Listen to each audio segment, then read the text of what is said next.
বন্ধন নিউজে আপনাদের স্বাগত। শুরু করছি আজকের খবর।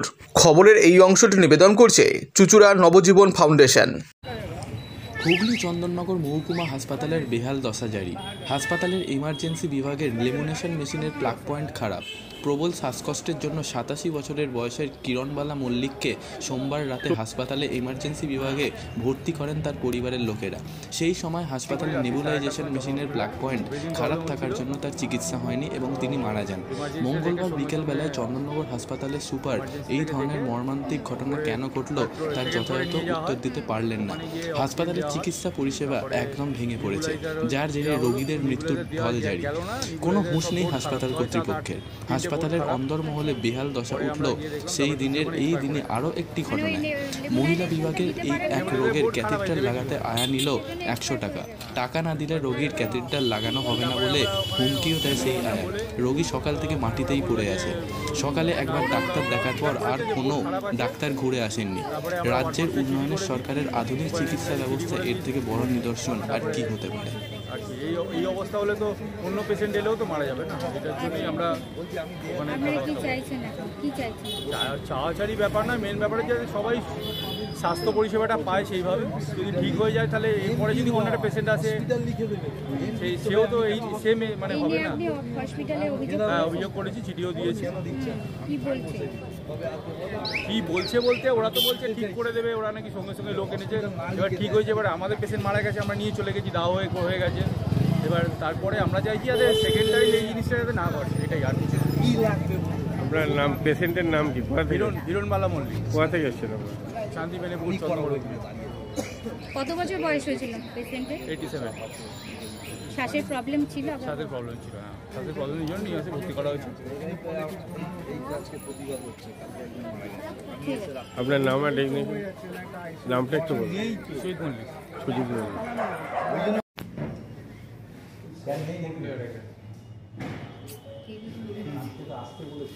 ফোন করুন। আপনাদের এটাই হলো যে কী প্রবলেম হয়েছিল উনি সব জানলেন, কী হয়েছে না হয়েছে আমি বললাম সেগুলো। উনি বললেন এগুলো নিয়ে দেখা হবে, আমাদের সাথে বসা হবে আরেকবার। কবে বসা হবে সেটা উনি ফোন করে জানিয়ে দেবেন। বললেন না বসে কি লাভ হবে? বললাম, উনি বলছেন যে এগুলো দেখতে হবে কী আছে। আমি বললাম যে পরের পেশেন্ট হলেও তো সেম কেসই হবে, আরেকজনের এরকম এক্সপায়ার হয়ে যেতে পারেন। আপনাদের সেইভাবে স্বাস্থ্য পরিষেবাটা ঠিকভাবে নেই, আপনাদের মানে লাইনে পড়ে কিছু নেই। ওরা বলছে যে সেগুলো নিয়ে আমরা আলোচনা করবো, আলোচনা করে কিছু হবে না, আলটিমেট যাতে জিনিসটা ঠিক হয় সেটাই ব্যবস্থা করবে। উনি বললেন যে ঠিক আছে, এটা কার ভুল আছে না আছে সেটা উনি দেখবেন, বসবেন, সেটাই জানবেন আমাদেরকে। এটাতে কি আপনি স্যাটিসফাইড? স্যাটিসফ্যাকশনের ব্যাপার তো নেই। বাড়ির একটা লোক চলে গেল, এইখানে তো স্যাটিসফ্যাকশনের ব্যাপার নেই। ওনার কথাতে তো হবে না কাজ। যাতে অন্য কারোর এরকম না হয় সেইটাই আর কি বলার, আর কিছু না। শুনেছি হতে পারে প্লাগ পয়েন্টটা হয়তো খারাপ। প্লাগ পয়েন্টটা খারাপ থাকলে ঠিক সময় জানাতে হবে, ইলেকট্রিক ডিপার্টমেন্টের লোক সেটা ঠিক করে দেবে। কিন্তু সেই প্লাগ পয়েন্ট যে খারাপ তা সেটা তো জানাতে হবে, সেটা না জানালে তো সেটা জানাবে কারা? পেশেন্টের বাইরে লোক জানাবে, নার্সিং স্টাফ। নার্সিং স্টাফ জানালো না কেন? সেটা জানিয়েছে কিনা সেটা আমরা দেখছি।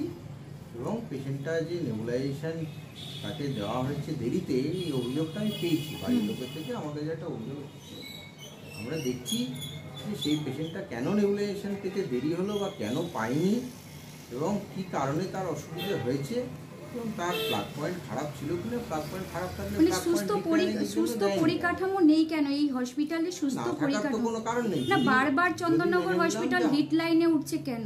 হ্যাঁ, মেনে নিলাম যে হয়তো প্লাগ পয়েন্টটা খারাপ থাকতেই পারে, কিন্তু একটা হাসপাতালের এমার্জেন্সি প্লাগ পয়েন্ট কেন খারাপ থাকবে? এটাও থেকে বড় কথা। প্লাগ পয়েন্ট যদি খারাপ থাকে উনি কল বুক দিলেই সেই কল আপনার প্লাগ পয়েন্ট সারা দিনে সেটা ঠিক হয়নি। দিল না কেন? কল বুকটা দেয়নি কেন সেটার জন্যই আমি একটা ইনকোয়ারি কমিটি বসাচ্ছি।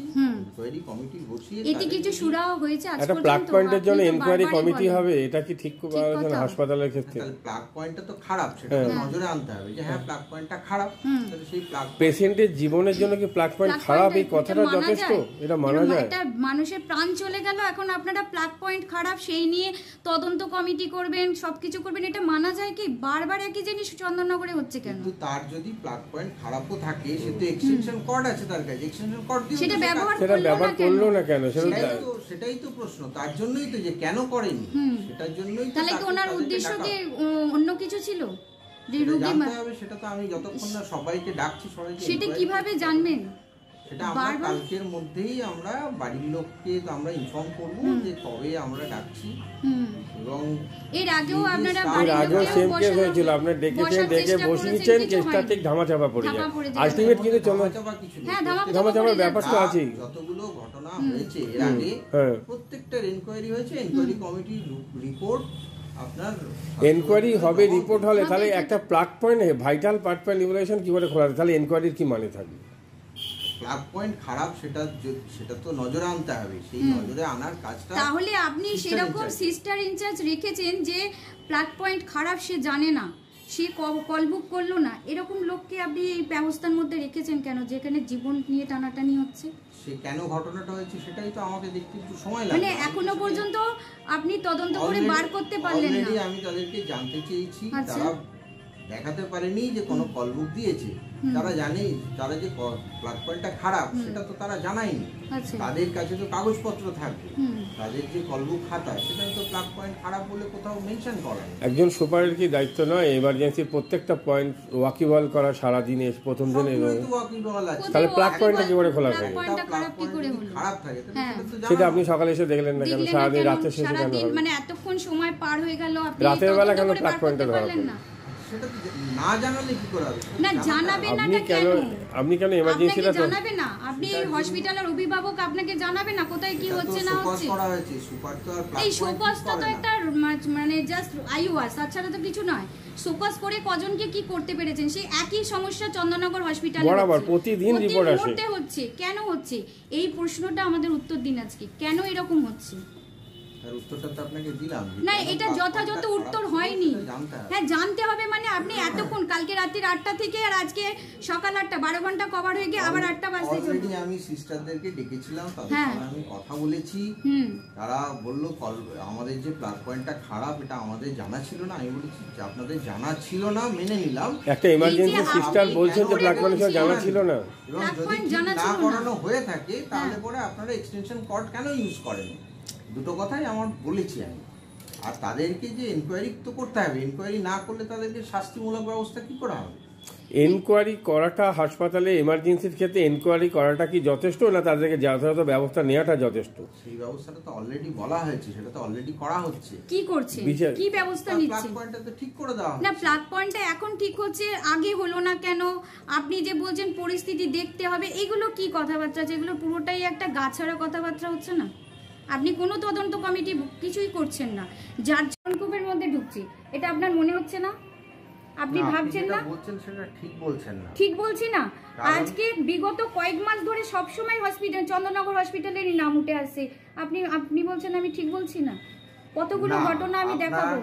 আপনি শুনে নিন, প্লাগ পয়েন্ট খারাপ সেটা জানাতে হবে। সেটা প্লাগ পয়েন্ট খারাপ হলে সাথে সাথে ইলেকট্রিক ডিপার্টমেন্ট ছাড়িয়ে দিয়ে যায়। হুম। সেই প্লাগ পয়েন্ট খারাপ, সেই তথ্যটা দেয়নি। যদি বা খারাপ থাকে তার জন্য এক্সটেনশন করা হয়, সেটা ব্যবহার করতে পারতো। সেটা ব্যবহার করলেই তো তার প্রবলেমটা সলভ হতো। সেটা হলো পরে না সেটা কেন? হলো না কেন সেটা তো বলুন। একটা কেন রোগী হলো মারা না? গেল, হলো না কেন? হলো না কেন? ওনার গাফিলতিতে একটা রোগী মারা গেল, একটা মানুষের জীবনের কাছে কি ধ্বংস হলো, এটা ভাবুন। এটা হলো না কেন? আপনি তো এইটুকু বলছেন।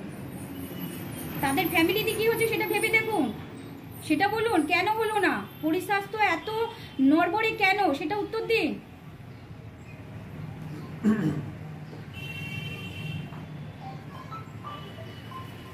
কারণ আপনার কাছে সবাই তো সুপার কি ধরবে, আপনি তো অভিভাবক, ব্যাপারটা বুঝুন। এবং সেটা যা বলার আপনাদেরকে বলেছি। বলছে আর মেজে পড়ে আছে, বেড নেই না, এটা কখন থেকে হয়েছে? সকাল থেকে। আপনি সুপারকে জানিয়েছিলেন? ওয়ার্ড কমিটির কাউকে জানিয়েছিলেন? না, কাউকে জানালাম না। আমরা নার্সকে বলছি, নার্সরা বলছে বেড খালি হলে দেব। আচ্ছা আর বলছে টাকা দিলে তবে পাইপ প্রেসার হাই আছে। আচ্ছা। বলছে টাকা দিলে তাহলে পেশাবে পাইপ লাগাবো না, তো লাগাবো না। 100 টাকা দিলাম তো পেশাবে পাইপ লাগিয়েছে। রুগী কি হয়েছে? রিগো প্রেসার হাই আছে। আচ্ছা। অজ্ঞান হয়ে গেছে, অজ্ঞান হয়ে গেছে। প্রেসার হাই মতন আছে। এখন যখন এখনো থেকে ভর্তি হয়েছে খুলছে না, এখনো খুলছে না। কোনো ডাক্তার দেখিনি। রোগীর কি নাম, কোথা থেকে এসছে? মেরুন নেশা কোথা থেকে এসছে? সকাল থেকে কখন কোথা থেকে কোথা এসছে? থেকে এসছে? সাবধানী। চাপদানি থেকে এসছে। হ্যাঁ, এখনো কোনো ডাক্তার আসেনি। ডাক্তারও দেখেনি। ডাক্তার সকালে দেখেছে, একটা দুটো সুই দিয়েছে এমার্জেন্সিতে আর দেখেছে। ছেড়ে- আর এমার্জেন্সি এমার্জেন্সি পরে ভর্তি করার মানে পরে আপনি যেখানে কোনো ডাক্তার ঘরে রেখেছেন সেখানে এখনো ডাক্তার দেখতে আসেনি? না, সকাল থেকে এরকম ভাবেই পড়ে আছে। এরকম ভাবে পড়ে আছে। আপনি কি চাইছেন এখন? এই চাইছে কি ভালো করে ট্রিটমেন্ট হয়, ডাক্তার বেড দেখে দেবে। হবে। কোনো ওষুধ চলছে না এখন, যা আমার এমার্জেন্সিতে পেশেন্টের লিখেছিল হালত খুব সেটাই চলছে। কন্ডিশন খারাপ আছে, একটু বেড উড দিয়ে দিলে ভালো হতো। আপনার নাম আর আপনার নামটা বলুন। নার্সিং বানু। মাদকাসক্ত যুবকদের জীবনের মূল স্রোতে ফিরিয়ে আনছে চুঁচুড়া নবজীবন ফাউন্ডেশন। আজ থেকে 7 বছর আগে পথ চলা শুরু হয়েছিল এই সংস্থার। হুগলি জেলা থেকে শুরু হয়েছিল নবজীবন ফাউন্ডেশনের কাজ। আজ গোটা উত্তর পূর্ব ভারতে ছড়িয়ে পড়েছে তার ব্যাপ্তি। জেলা ও রাজ্যের হাজার হাজার মাদকাসক্ত যুবকদের মানসিক ও শারীরিক চিকিৎসার মধ্যে দিয়ে সুস্থ জীবনের পথে ফিরিয়ে আনছে নবজীবন ফাউন্ডেশন। কী করে এই সংস্থাকে তিল তিল করে গড়ে তুলছেন বন্ধন নিউজ এর ক্যামেরার সামনে সে কথা বললেন সংস্থার কর্ণধার চন্দন দাস।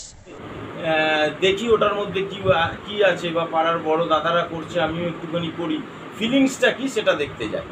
এবং একটা সার্টেন টাইমের পর কি হয়, সেটা ফ্রিকোয়েন্সিটা তখন অনেক বেশি থাকে, গ্যাপ থাকে যখন শুরু করে। পরবর্তীকালে যখন নির্ভরশীল হয়ে পড়ে সেই একটা সাবস্টেন্সের উপর, তখন সেটা থেকে বেরোনোর জন্য সে নানা রকম চেষ্টা করে, কিন্তু তার ওয়ে আউটটা জানা নেই যে কোন রাস্তা দিয়ে গেলে নেশা থেকেও বিরত থেকে সুস্থ স্বাভাবিক জীবনযাপন করা যায়। তো আমি ভাবলাম যে শুধুমাত্র আমি সুস্থ স্বাভাবিক জীবনযাপন করলাম, আমার জীবনের সার্বিক উন্নতি হলো, বা আমার যেসব এম বা আমি জীবনে যে জিনিসগুলো করতে পারিনি সেগুলো আমি ফুলফিল করলাম, তাহলে তো শুধু আমার কথাই ভাবা হবে। তাহলে আমি এরকম কিছু কাজ করি যাতে আমার মতো আরও 5 জন আমার দ্বারা উপকৃত হয়। এবং একটা সার্টেন টাইমের পর যখন মানুষ চায় যে ফিরতে, অথচ তার কাছে রাস্তা থাকে না, তখন এই একটা WHO ওয়ার্ল্ড হেলথ অর্গানাইজেশন একটা প্রসিডিওর বার করেছে। সামগ্রী আর ঠান্ডা গরম পানীয়র জন্য বিশ্বমানের flask, micro oven, mixer grinder, induction সহ আধুনিক রান্নাঘরের সামগ্রী উৎপাদন সারা বিশ্বে আলোড়ন সৃষ্টি করেছে বড়সিল। পাশাপাশি বিশ্বমানের সোলার গ্লাস, যা সোলার সিস্টেমের অন্যতম সামগ্রী তৈরি করে, সারা বিশ্বে নজির গড়েছে বড়সিল। দেশের বাজারে পাশাপাশি বিশ্ববাজারেও সব প্রতিযোগী কোম্পানিকে পিছনে ফেলে এগিয়ে চলেছে ভারতের বড়সিল। রাজস্থানের বড়সিল কারখানায় 1200 মহিলার কর্মসংস্থান হয়েছে।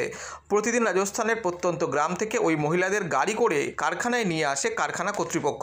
তারা বড়সিলের বিশ্বমানের প্লেটের ডিজাইনে কাজ করে। দিনের শেষে তাদের গাড়ি করে বাড়ি ফিরিয়ে দেয় কারখানা কর্তৃপক্ষ। কর্মসংস্থানের এই বেনজির দৃষ্টান্তের জন্য বড়সিল কোম্পানিকে কুর্নিশ জানায় ভারতবাসী।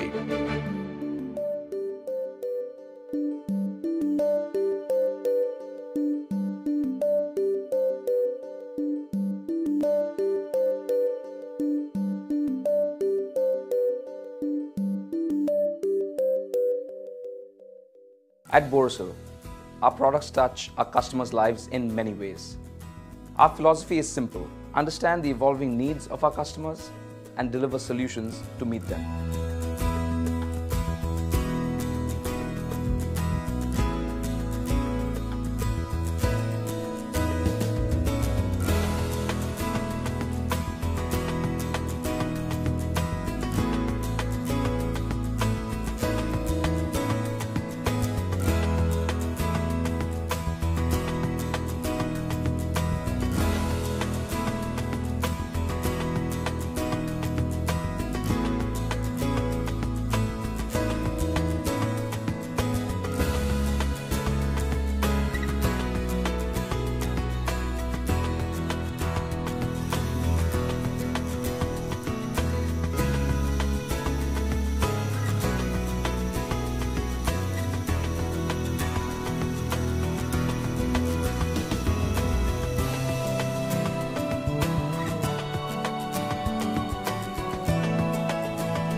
We look beyond business.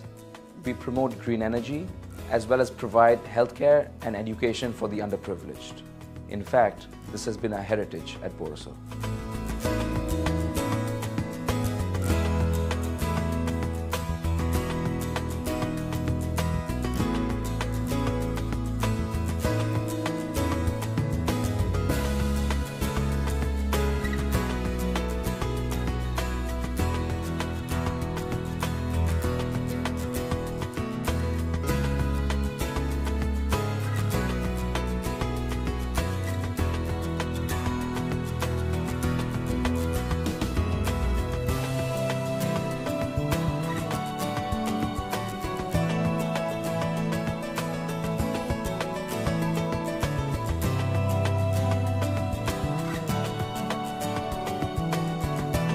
Our products are developed with innovation and thought. It is technology emboldened by the human spirit.